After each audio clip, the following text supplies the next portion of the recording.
can always tell when a streak's going to come to an end. You win a couple of games, you probably shouldn't. There are teams out there that could use that quality of playoff goaltending. All right, Ray, you ready to do this? Yep, let's go. Yeah, and here we are, powered by Red Media in partnership with TSN. It is season 7 of the Ray and Dregs Hockey Podcast, presented by our title sponsor, Tim Hortons. Tim Hortons is kicking off this season with a brand new holiday meal. It's available through December 30th.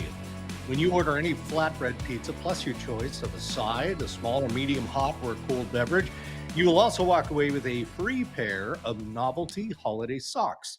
So whether you're craving something cozy or something festive, it's a holiday meal that will warm you, Ray, from head to toe. So stop by at Tim Hortons and get yours today. And we've talked about the holiday season, generally speaking. And, you know, because you live in a Canadian/American household, you know, the holiday season normally kicks into high gear around U.S. Thanksgiving, and then just kind of goes day after day right into Christmas, and then everybody kind of rejigs and gets going and motivated, you know, with the flip of the calendar on January 1st. So where are you at in your festivities inside the Granato Ferraro household?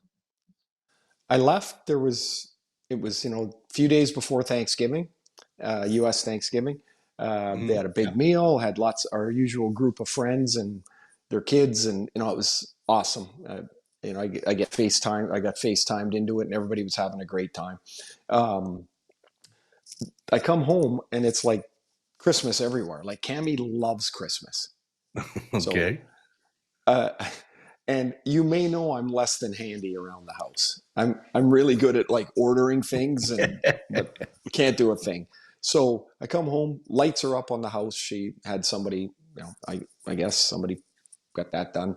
And so I drive up, I'm like, wow, lights are up, looks great. Come in, we got a little fake Christmas tree at the top of the stairs. You see it when you come in, and that's up. It looks really nice. We got lights coming down the stairs, really Christmassy. I walk in the main room where the Christmas tree is, and this tree, it was like when the Grinch was trying to stuff the tree up the chimney. This tree is freaking enormous. And, you know, like, the tree's always a little bit of a challenging time for couples, right? You got to get the lights on and all that stuff. Yep. This tree, though, it doesn't, you know, you got to get it straight. And so this tree is not straight, but not it's listing a bit. Yeah. But it's not listing, Dregs. Okay. The trunk is bowed. It's impossible to fix. Didn't notice that when we were selecting Christmas trees, or no? I think Cammie just ordered it, and it just showed up, and they stuck it in the stand, and so I come home, so I'm like, oh, so I've got this little. I got a little toolbox, you know, that you buy at Canadian Tire or whatever, and it's got one of those hacksaws in it. So I'm like, I got to cut the bottom of the tree off, you know, to try and maybe that'll help straighten it up. But it's so big anyway. So I start cutting. I might as well have had a butter knife. Yeah. I'm like, it's going to take me 14 years to get through this tree. So we call our buddy. He's Dutch. He's got every tool under the planet. And he's like, I'll leave it. I have to do it in his voice. I leave a solid for you at the wooden stairs. So right at his house, he's got these wooden stairs. I go it's a tree saw. It's like the ones like a lumberjack saw. Like, it's just a little bit shorter than that. Man, I was through that tree in about 4 minutes. It was unbelievable. And got it back in the stand, and it still doesn't work. So I don't know what we're going to do with it. So today I got a tree. You know what? I think that's the way to go. Yeah. And it's a story. It's a memory. Yeah. You know, Dregs, honestly, I'm not even kidding. Thanks for that. Because we put it in, we cut it outside, right? Brought it in, which was way too heavy for the two of us. Didn't work. I got pissed off and dragged it back outside. Right. So now it's back outside, and I'm like, what are we doing? Like, I went to bed, and I was so mad that I couldn't figure it out. I just want to contribute something. Sure. And Yeah. and so today, Landon's coming over. He doesn't know it yet. He's going to help me move it back inside. Yeah. And I'm going to take the Drager advice and just say, Yeah. Just screw leave it. This is it. The other thing is, she was enormously entertained by the closet renovation. So, so the Ferraros want constant closet update.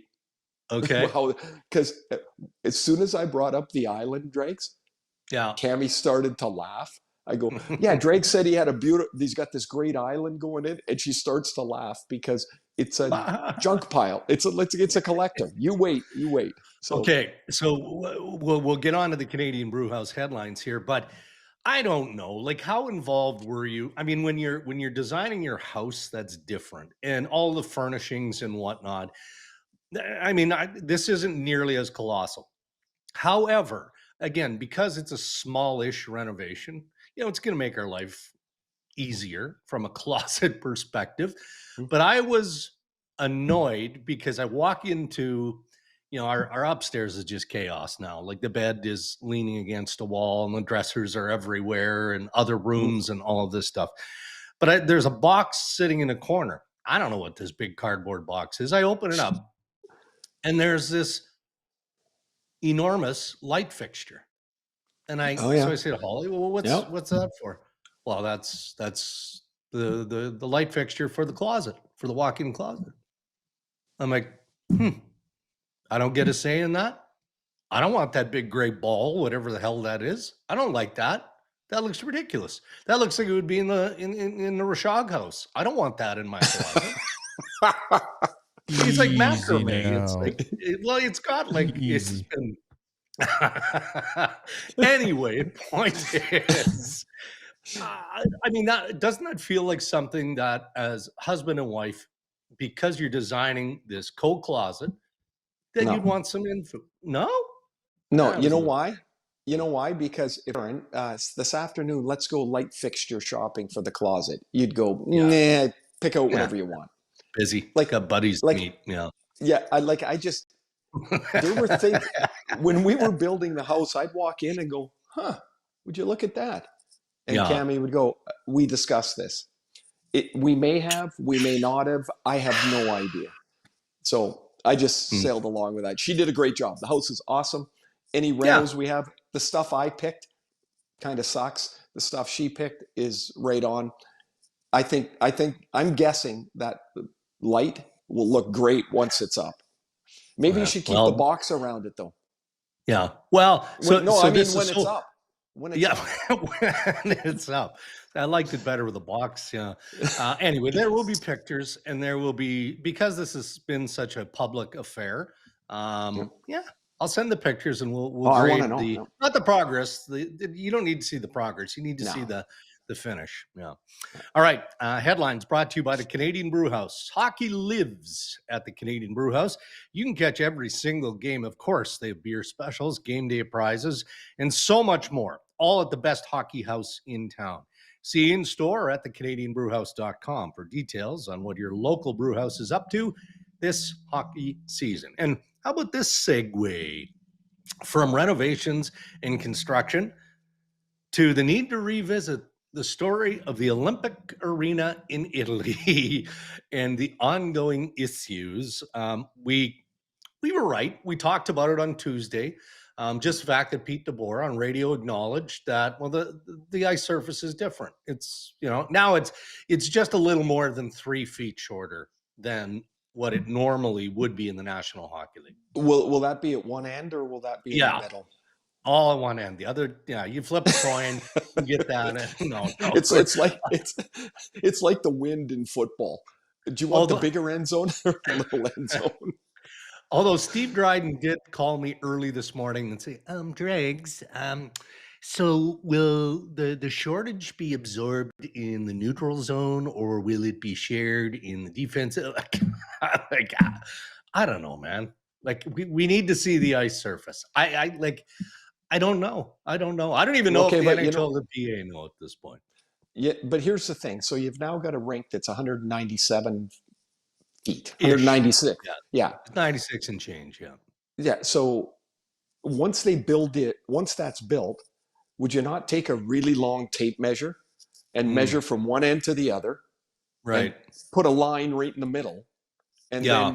then you do the end zones, and you'd make them NHL size, and your neutral zone would be smaller. I'm no construction guy, but that seems pretty simple to me. I honestly, Dregs, I Yeah. do not get It's it. Like, weird. first of all, it shouldn't happen, right? However it happened, it did. Yeah. It shouldn't. I don't think it Well, matters. I don't think it matters one bit. Like, they're not going to pick three different forwards because the rink's 3 feet shorter. Like, right. it's not going to happen.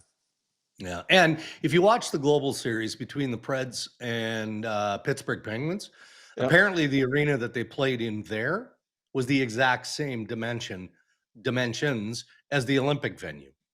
So those two teams, I didn't notice it in the hockey that I watched. Bet you, Dregs, if Pete had not done this interview, I bet you nobody would have noticed. Well, I can tell you the NHL didn't not, know. Head office of the NHL didn't know. Yeah. I'm not saying it's Pete's fault. He just No. brought it up as a part of an interview. Yeah. But I bet you the players wouldn't notice. You know when we noticed?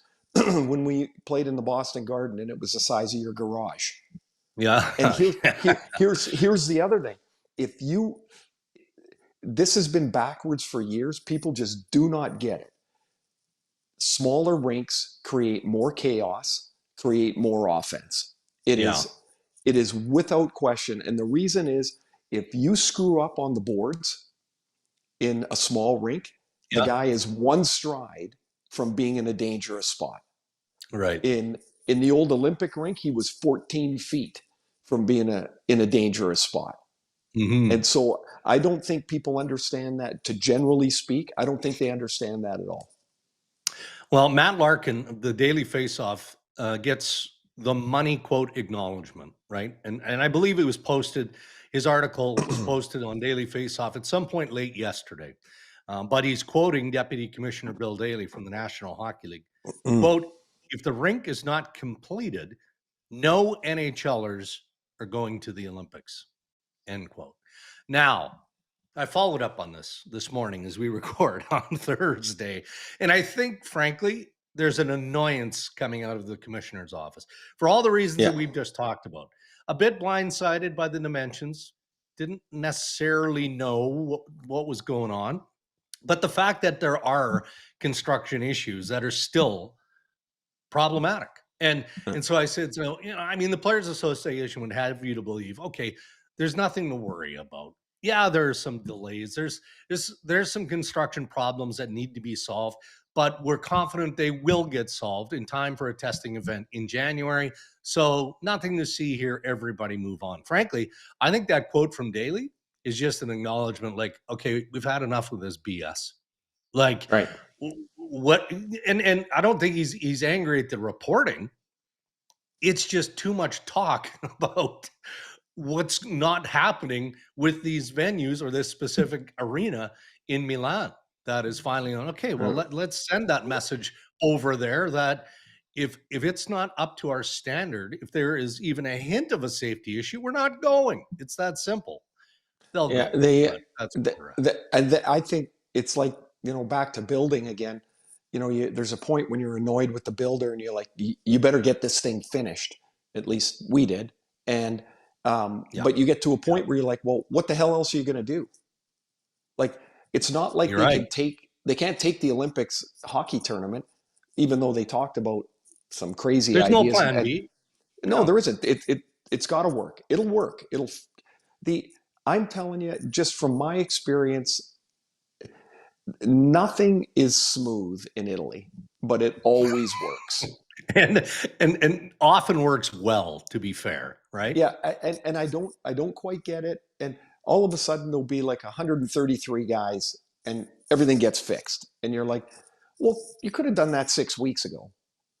But it didn't happen. I get why the league is annoyed though. Like, yeah. Let's face it, when we're all excited for the Olympic Games and watching the hockey tournament, and our house is big in watching the other sports, we love it, but the NHL owners are sitting on their hands for 3 weeks. There's no revenue there. they're sitting with empty buildings unless they got concerts in there. And Mm-hmm. it's they're being asked, look, go along with the plot here, like, and now Yeah. they're sending their players to a place that it is not finished yet, and Yeah. so I can see why they're sour, of course. Yeah. All right. Well, let's zip around the NHL here a bit. And we didn't get to this on Tuesday, which is more my bad than anything. But Jordan Binnington, of course, pulled by Jim Montgomery after allowing 2 goals on 5 shots on Monday. He wasn't happy with being pulled out of that battle. I mean, he's an experienced, weathered goaltender. He wants to stay in that fight for as long as he can. And he let his head coach, Montgomery, know how unhappy he was as he was heading by the bench. Is this easily dismissed, again, based on the experience factor? We know that Jordan Binnington is a fiery goalie, and Jim Montgomery, an experienced coach, just trying to light a fire under his team. Not necessarily an indictment on the goaltending. However, if he doesn't allow 2 goals on 5 shots, he's not getting pulled.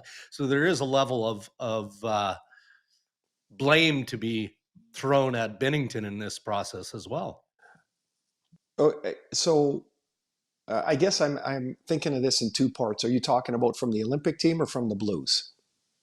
No, from the Blues. Yeah. So Okay. I gave myself credit for the segue from the building and the construction and the renovation chat we had into the Olympic venue, but not so great because you're right. I mean, Binnington will be, likely will be a Team Canada Olympic goalie. So I should have made that more clear. So I guess I look at this, and this is not, rarely is anything in sports one thing. Like, this is a culmination of a season that has not gone very well for Binnington, right? Yeah. The Blues certainly didn't expect to be in the standings where they are now. And there's a daily frustration that just builds and bubbles along there, right? And you kind of deal with it or you don't. And some guys deal with it better than others. And so Binnington, he gives up 2 goals that were not very good goals, right? No, he wouldn't have been. no. So he's probably pissed at himself already. And as he leaves the ice, like, the frustration boils over. Would it be better if he waited till they were in the locker room to get in that argument? You bet it would have. But Yeah. that's emotion. What I actually, as someone who has barked at a coach before and had the coach bark back at them, the fact I'm serious. The fact that he kept his mask on when he was doing it, really good idea. Really, because nobody knows what he said. Nobody needs to know what he said. If he lifts up his mask and you got a bunch of lip readers that would be able to, I mean, he wasn't saying, "Hey, Monty, great idea," So I don't mind it at all. The guys do not think of that. Right. Once the moment is over, it's done, and you're on to the next thing. And Binnington goes back in the locker room. He finds his ball hat. Probably, I don't know what type of guy he would be in that moment. I would have smashed a stick around, and then let all the frustration out, and then put my ball hat on and gone and sat on the bench. Yeah. And that's all really you can do there. I love the way it was handled post. Like, even by Montgomery, right? He's like, he told me he loved me. I told him I loved him too. And we got on with it. I mean, that's just the way it is. How about the Washington Capitals, Ray? Are they rolling? Yeah. I mean, that was a beatdown on the San Jose Sharks to the tune of 7-1 on Wednesday. So I guess that's 6 in a row now, right? For the Caps. Yeah. I've had this exchange with Chris Patrick, the GM, before, because we in my business always want to, what if Washington added this piece? What if they added that piece, and how much better would they be? And could they contend? Just the romance of Alex Ovechkin contending for another Stanley Cup really is what motivates that sort of narrative. And he always comes back kind of with the same thing. And sort of might be a classic example of this, right? Where, sure, when Pierre-Luc Dubois went down, I think most of us thought, geez, it's going to be interesting. How do they weather this? Internally, do they have the pieces in McMichael and sort of like, what do they, or do they have to go outside? And Chris Patrick said to me at that point, he goes, well, it's wait and see. Obviously, we got to see how it all plays out, but we have to be mindful, to a point, even careful with how we manage the inevitable. And that's the post Ovechkin era. So you can't trade away, the Potras, the McMichaels, like any of those. You're not going to trade Ryan Leonard. I mean, he had a big night on Wednesday, another No four-pointer there. chance. But you know what I'm saying? Like, Yeah. so when you think of transition and how you manage a team that clearly has an enormous hole that is about to be put into their lineup in the next year or two, whatever it is, they look like they're doing a fine job in how they've developed some of these young guys. I think from when Brian McClellan was still the GM there. I ran into him at the outdoor game a couple of years ago and asked him about, they were in this transition period. And he said it was right along the space that they got Sandin and, they weren't punting, but they weren't not trying to get better. It was like a really thin line that they were walking. And a lot of it has to do, of course, with Ovi. And I think they've done a masterful job. They've drafted really well. Agreed. They have some really good young kids that are starting to impact. Ryan Leonard, of course, is one of them. And they made the trade with Ottawa, and Jacob Chikrin has just like exploded there. So good, yeah. Looks like he's really comfortable and really like he's kind of, I don't know, he's come into his own as a player and a person there. He's matured through. He was super disciplined, like really like almost over the top, and he's kind of eased off a little bit. He got 20 goals last year. He's going to get 20 goals again this year. They go out. They don't have any goalies. They go out and they get 2. And both Thompson and Lindgren have been excellent for them. It's not that long ago. It's less than 2 years where every one of us thought Ovi is washed. It looks like he's done. Mm-hmm. And then he went to Dubai and rode some camels at the All-Star break and came back, and he was amazing. And because there was a point, I think it's fair to say the record was a little bit in question. Now it's like, is he going to stay and score 1,000? Like he gets 2 more last night. Like it's amazing what they've done. Oh, and by the way, they went out and got an excellent young coach. And if you spend 10 minutes talking to Spencer Carberry, if you're lucky enough to do it, like if you get to interact with him, impossible not to come away impressed. Just with how he knows the game. I mean, that's paramount. But the way he talks, the way, like, you could see why players would buy what he's saying. It's not loaded with slang and really cool modern phrasing. It's just like real. He's got a magnetic personality. I think they've hit it just about everything from McClellan now to Chris Patrick. And like the transition's been really smooth there. And I would say last night, both San Jose and Anaheim, two darlings through the first quarter of the year, they really looked like young teams last night. They both gave up 7 at home, and they both got their shins kicked in last night. I thought it was pretty interesting. These 2 young teams, same night, and that blew up, man. Buffalo and the Philadelphia Flyers on Wednesday night. I mean, an okay hockey game. There's nothing wrong with it. But there was an incident in the second period that I wanted your opinion on. That was the Rasmus Dahlin hit on Trevor Zegras. The major penalty for boarding was upheld, 5 minutes and a game misconduct.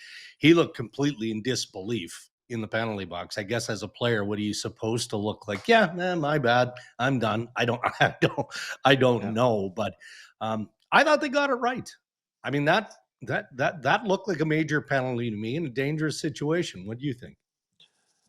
Oh, I agree.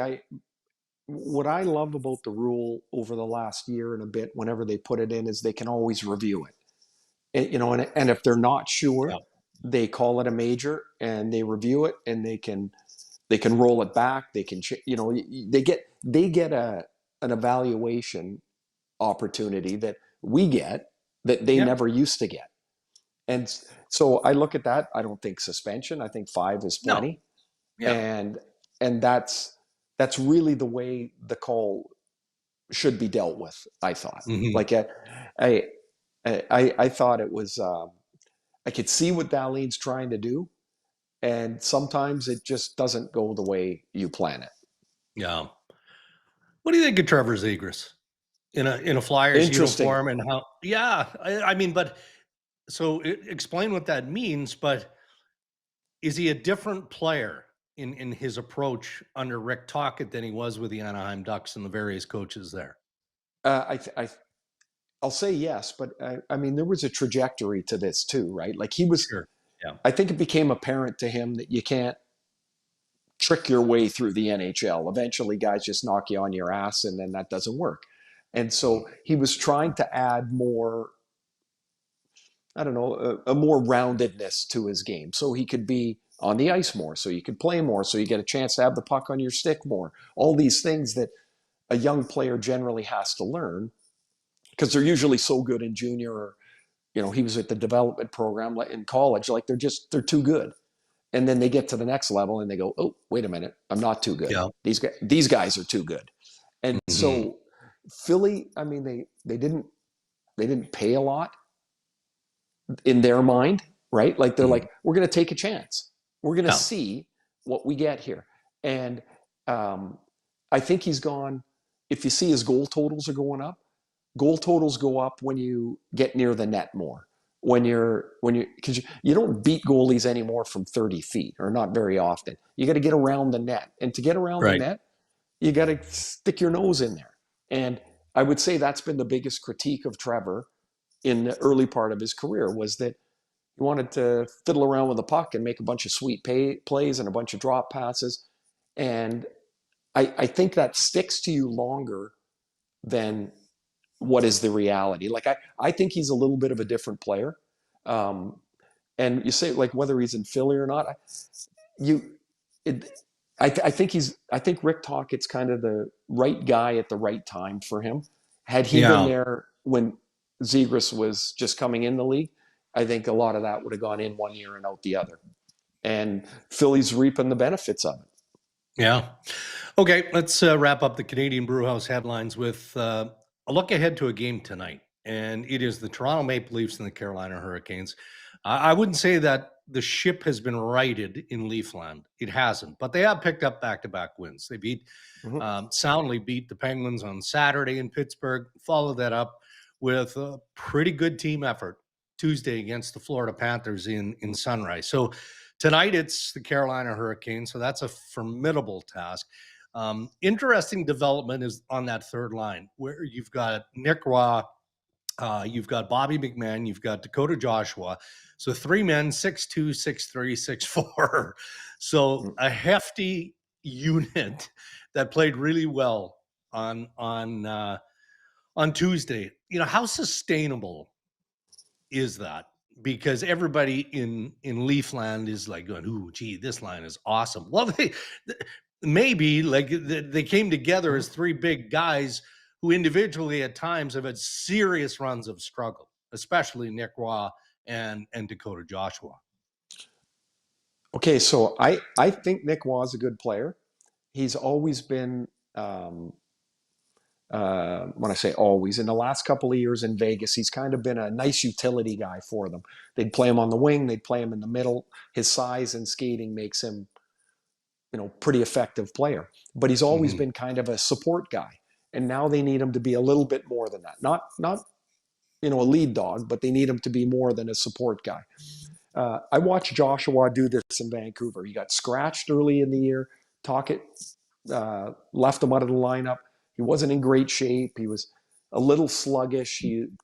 He's not like if you talk to him, he's a really nice guy. He's really Yeah. he's not like an in your face energy guy.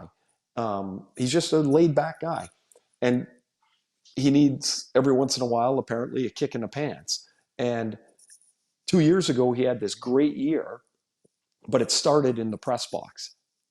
So Berube finally scratched him, couldn't wait any longer, and he's played great in the 2 games since. He's got 2 goals.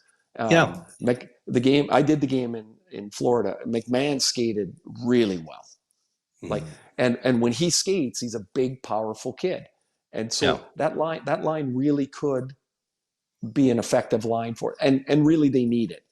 They're not a big team. They're not a like, I don't view them as a big team. I don't view them as a really aggressive team, but that line they were difference makers. They weren't just out, killing time, and they got a couple of good breaks. I mean, they were good. The one thing I will say, watching Florida though, to think of them right now as back-to-back Stanley Cup champions is incorrect. The only thing that's back-to-back champions are the jerseys.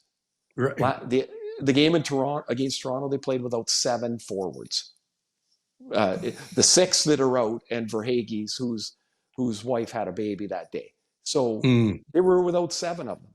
Like, you can only be what you can be, right? And exactly. And Toronto took advantage, and Wool made some good stops in there, and so now they go to Carolina, and Wool will face 38 shots tonight. Like, Carolina's going to get 38 shots. They do it all the time, and it's the end of the trip, and they've had a really good trip, and at 3-2, and they've got a chance to make it a great trip. I think you'll see Matthews on the flank. Matthews on the point on the power play. Yeah. Oh my God! Hang on. In the first period, there was a bobbled puck. It went back towards him. It looked like it was a grenade. Like, Dregs, I never played the point because I couldn't shoot it that far. But every once in a while, you'd have to cover for a defenseman. And standing back there is like the most terrifying thing, because when you're a forward, you're always skating into the play. Yeah. When you're back there, everyone's skating at you, and it feels like an avalanche. And you're like anytime the puck came to me, I would just shoot it right back down the boards. I didn't want it up there. Don't give it to me. I'm trying to stay out of the way here. So he did not look comfortable at all. And then, of course, they gave up the shorthanded goal. I said right when it went in the net, whatever you think of 5 forwards on the power play, you won't see that again tonight. That was the end of that. All right, those are your headlines. Thank you to the Canadian Brew House. As promised on Tuesday, time to check in and ask Ray and Dregs anything. If you've got questions or you've got ideas, thoughts in general, you can join us on X, send them our way, or Instagram at Ray and Dregs, or on the Ray and Dregs website as well. And as we do every single week, I think Ryan Rashog is standing by, but he's a busy dude. Oh, he is. He stayed for the duration of the podcast. Wow. Yep. Thought he was going to shoot early. No, you know why he stayed? Because you mocked the decor of the Rashog's home. Yeah, I don't need to be taking stray bullets in the first 5 minutes of the pod. Like, when I'm on camera and can defend myself, by all means have at it. But my wife and I are taking strays in your opening. I take issue with that. And you know what? I apologize to you, to Randine, to the Rashog family, because as far as I know, that macrame plant hanger could be a family heirloom. I mean, okay. I don't know. So we're going to answer a question that you posed last show, wanting to know how many goaltenders. We'll give Ray a minute. Oh, your friend is so funny, Ray. Take a second and compose yourself. The word macrame is such a great word. Are we all good now? Can we continue? Yeah, we're good. The question was posed, how many goaltenders Ray scored on, and Arda Okal on Twitter chimed in, said, according to ESPN Insights, Ray has scored on 124 different goalies in the NHL in the regular season. The top 3, pretty good list here, Patrick Roy, Chris Terreri, and Andy Moog. 17 on Roy, 13 on Terreri, and 11 on Andy Moog. So, any of that surprise you, Ray, or is that track? Well, I knew that I didn't know it was 17, but I knew it was a lot on Roy. We played them a lot, and so you get a better opportunity to do that. I think the reason I had as many on Chris Terreri, every time we played New Jersey, they gave Marty a night off. And so Terrari played, and you're like, I must have got a 1 or 2 on Marty. I don't know, but I, I'm guessing the games played probably match up pretty good. And I know I got 3 on Andy one day, so that didn't hurt the total. So, but it's kind of, I'm like 124. That's a lot. It's a lot. It is a lot. It's a lot of rebounds. I'll tell you that. A lot of rebounds. It should be an asterisk next to your goal total because of all the backups you played against over the years. I think that's a good observation by you. We got to Atlanta. I'm telling you, I saw every starting goalie in a ball hat. Like, it's like they didn't even bring their mask to the game. They're like, what are they doing over there? It's like a day off, man. Okay, let's get to some questions here. This one comes to us from Dale Chisholm regarding the Canadian coaching staff. He says, "Hi, guys. Absolutely love the podcast. Always listen to it to and from work. I'm just curious on the selection of coaches for any Olympic Team Canada. It seems like an old boys club to me. Not to say that they don't get results, but I seem confused by the omission of one of the best coaches in the league who actually played in the Olympics. Rod Brindamore's name is never brought up. Players seem to love to play for him, and so that's not an issue. I understand that he coaches the Hurricanes, so not a whole lot of love for him. I am a huge Canes fan. Maybe I am just biased. Keep up the great work, fellas." Dregs, what do you think? Well, I'm not surprised that they didn't do anything really to alter this, the Olympic coaching staff based on the success that they had at the Four Nations, right? And there is that kind of sense of obligation, I think, from the Hockey Canada brass. Why try and fix something that clearly isn't broken? Rod Brindamore's name is excellent. I think he should get a fair shot. And we can go down this list.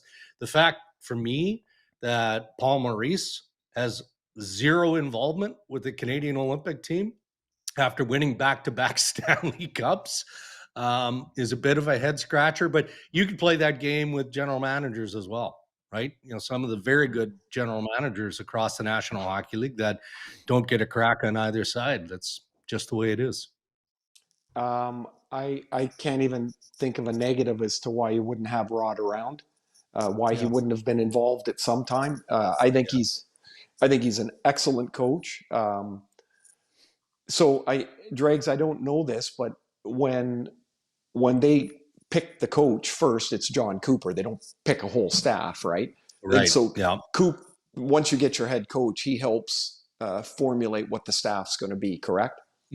Normally that's what happens. Yeah. So, I mean, whether he has connections to the other guys or comfortability with the other guys, the building of a staff is a little different, but I can't even, I think it's a great question because I think Rod Brindamore is one of the game's best coaches. And I don't think there's any debate about that. Agreed. And some value in having played in Olympic Games too, put up some points as well. Thank you for that submission. Okay, moving on. This one comes to us from Andrew James Saunders, and the subject is Jay Woodcroft. "Hi, guys. Love listening to the podcast as I walk my greyhound around the beautiful Worcestershire, England countryside." Wow. Love it, Andrew. Thank you for that. Listening from all the way over there. My question, do you think Jay Woodcroft had trouble getting another NHL head coaching job because GMs perceive his success with the Oilers as coming down to Connor and Leon Draisaitl on his roster, as opposed to being able to coach a squad with lesser NHL talented players? So this is going back a little bit. As we know, Jay Woodcroft now an assistant working in Anaheim, team that's doing really well. So he did land back in the league. But Ray, he interviewed quite a bit, from what I understand, for other head coaching jobs and such. Would having had McDavid and Draisaitl as his star players have just had some hesitate how he might do with a lesser squad? I don't think so. I think managers would be really interested in how do you deal with people like this, because they think at an elite level, they perform at an elite level. How do you manage players like that? Now, we don't have McDavid here. How would you manage this team? I think it's really hard to get a coaching job, right? And a lot of it is that when you get, just from the guys that I've talked to, when you get into that meeting, sometimes they think that the meeting's gone really well and they don't get a call back. And sometimes they just jive with the GM. Their thoughts are the same, or not the same, but similar.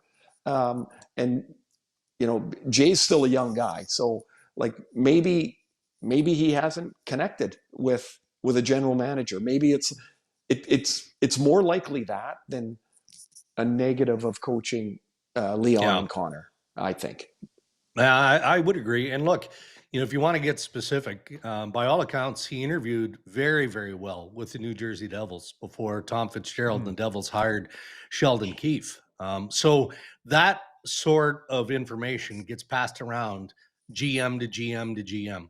It does. And then, you know, you look, I think it's excellent that Woodcroft is on a bench and he's working with a highly decorated, very experienced guy in Quenneville. Because again, remind yourself of the guys, you know, Derek Lalonde is on the bench of the Toronto Maple Leafs. Well, not because he wants to be an assistant. No, he wants another head coaching job. Lane Lambert was on that bench and now he's head coach in Seattle. So there's a path, but I do feel like Woodcroft is likely going to be a head coach again. Okay, last one. Story time, Ray. The subject of this is bad memories, and the question comes to us from Herbie Smith. What is the angriest a coach has ever been at you, and what happened? I can give you two really quick ones. 93 playoffs. I'm rolling along. I'm actually leading the league in goals in the playoffs. We're playing in Pittsburgh. It's game 5. Face off in the right corner. I win the draw, but I've won the draw because Ronnie Francis has also shot the puck forward at the same time. The game was 3-2 at the time. I don't realize, but my defenseman has moved over behind me. He's not, I think he's on my left. But Al Arbor had told the defenseman to move over behind me. So Ronnie shot it forward. Joey Mullen skated up and scored. So I get back to the bench and I'm feeling pretty good about myself, I guess, at that time. But I'm mad and I'm like, who the moved that guy over there? What's he doing there? Like blah, blah, blah. And Al looked down the bench and he said, I moved him, in that voice that I'm telling you could cut a ham in half.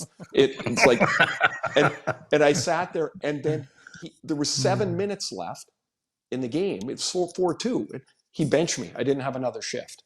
And so after the game, I've had a little while to think about this. So I go up, I'm like, Al, that was wrong. This is after the game. And I said, that was wrong. I should have never questioned you on the bench.